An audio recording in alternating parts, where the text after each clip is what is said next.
This weekend is a momentous time in the history of the Middle East.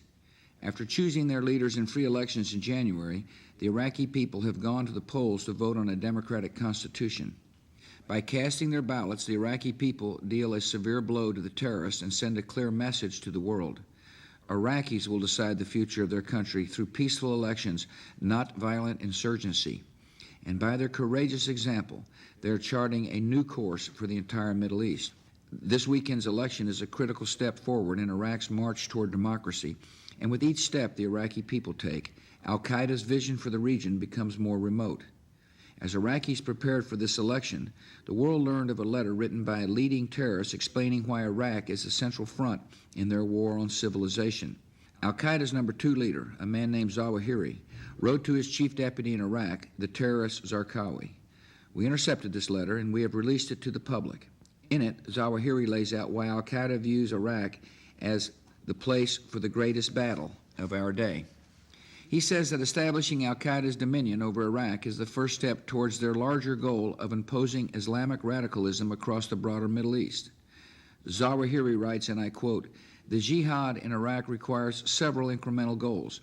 The first stage, expel the Americans from Iraq. The second stage, establish an Islamic authority over as much territory as you can to spread its power in Iraq. The third stage, extend the jihad wave to the secular countries neighboring Iraq." End quote. This letter shows that al-Qaeda intends to make Iraq a terrorist haven and a staging ground for attacks against other nations, including the United States. The letter makes equally clear that the terrorists have a problem. Their campaign of murder and mayhem is turning the people against them.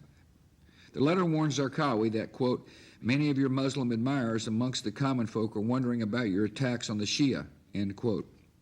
Even al-Qaeda recognizes that with every random bombing and every funeral of a child, the Muslim world sees the terrorists for what they really are, murderers at war with the Iraqi people. These terrorists are driven by an ideology that exploits Islam to serve a violent political vision, the establishment of a totalitarian empire that denies political and religious freedom. This is why the terrorists have fought to prevent and disrupt this weekend's elections. They understand that the act of voting is a rejection of them and their distorted vision of Islam.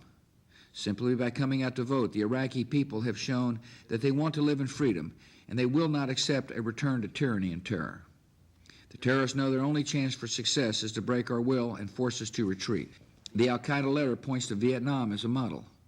Zawahiri says, quote, "The aftermath of the collapse of American power in Vietnam and how they ran and left their agents is noteworthy," end quote. Al-Qaeda believes that America can be made to run again. They are gravely mistaken. America will not run, and we will not forget our responsibilities. In Iraq, we have brought down a murderous regime. We have stood by the Iraqi people through 2 elections, and we will stand by them until they have established a free nation that can govern itself, sustain itself, and defend itself. When we do, Iraq will be an ally in the war on terror and a partner for peace and moderation in the Muslim world.